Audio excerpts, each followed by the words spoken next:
लेकिन सीधे विनोद अग्निहोत्री जी जो लाल टोपी वाला व्यंग है प्रधानमंत्री का, क्या उन्होंने इंडिकेट कर दिया है कि यह मुकाबला अब सिर्फ दो लोगों के बीच होने वाला है, एसपी वर्सेस बीजेपी?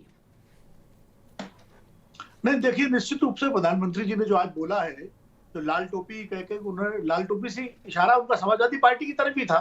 तो समाजवादी पार्टी का जिक्र उन्होंने सीधे नाम लेकर न कह के लाल टोपी करके किया, क्योंकि समाजवादी पार्टी के लोग ही लाल टोपी लगाते हैं। तो लाल टोपी कहने के बाद प्रधानमंत्री जी ने एक तरह से, उन्होंने और कांग्रेस पार्टी का कोई जिक्र नहीं किया, उन्होंने बीएसपी का कोई जिक्र नहीं किया अपने भाषण में। तो इसका मतलब ये बात तय हो गई कि मुकाबला जो है इन्हीं दोनों के बीच में सीधा है, बाकी और पार्टियां भी मैदान में है। अब जैसे आज भी देखिए, एक तरफ गोरखपुर में प्रधानमंत्री जी का भाषण हो रहा था, दूसरी तरफ जो है मेरठ के दबथुआ में अखिलेश यादव और जयंत चौधरी की रैली थी। तो दोनों आज भी मुकाबले में थे। तो इस तरह से जो है, एक तरह से मुकाबला तो ये होता ही जा रहा है धीरे धीरे। अब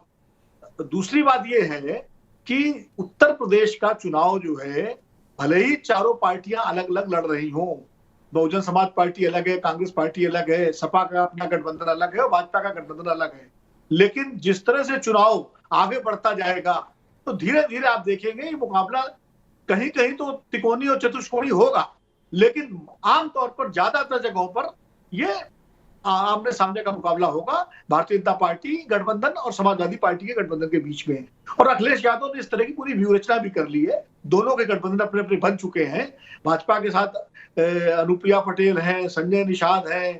तो उधर इनके साथ जो है महान दल है, ओम प्रकाश राजभर है की पार्टी है, इसके अलावा जयंत चौधरी है, जनवादी पार्टी है। तो इस तरह से इस बार जो है मुकाबला इन दोनों के बीच में मुख्य रूप से होगा। अब कांग्रेस और बहुजन समाज पार्टी कहां किसका वोट कैसे काटती है, कहीं वो बीजेपी का वोट काटेंगी तो कहीं वो कांग्रेस का, इसका सपा का वोट काटेंगी, उसके बाद वो असर क्या होता है वो काफी कुछ नतीजों को वो भी प्रभावित करेगा। लेकिन कुल मिलाकर के अब समस्या ये आ रही थी कि चूंकि पूरे चुनाव को, अभी मैं अपने शहजाद पूनावाला जी को सुन रहा था और अजीत साहब को सुन रहा था, अब मुद्दा मुख्तार अंसारी और अतीक अहमद बना दिए गए। तो मुख्तार अंसारी और अतीक अहमद तो एक तरह से उत्तर प्रदेश में आपराधिक गतिविधियों के प्रतीक बन गए, लेकिन इसका मतलब ये नहीं है कि उत्तर प्रदेश में और भी अपराधी नहीं है। उत्तर प्रदेश में और बहुत सारे नामधारी अपराधी हैं जिनका जो अभी भी अपना काम कर रहे हैं, लेकिन चूंकि मुख्तार अंसारी और अतीक अहमद का नाम लेने से थोड़ा मामला जरा हिंदू मुस्लिम का बन जाता है, तो वो नाम थोड़ा बीजेपी को सूट करता है, इसलिए बाकी अपराधियों का जिक्र नहीं होता। तो कुल मिलाकर के इस चुनाव को आखिरकार समाजवादी पार्टी से जब मुकाबला होगा तो हिंदुत्व का ध्रुवीकरण भी आएगा, वो भी उस पर भी बात होगी, मतलब हिंदू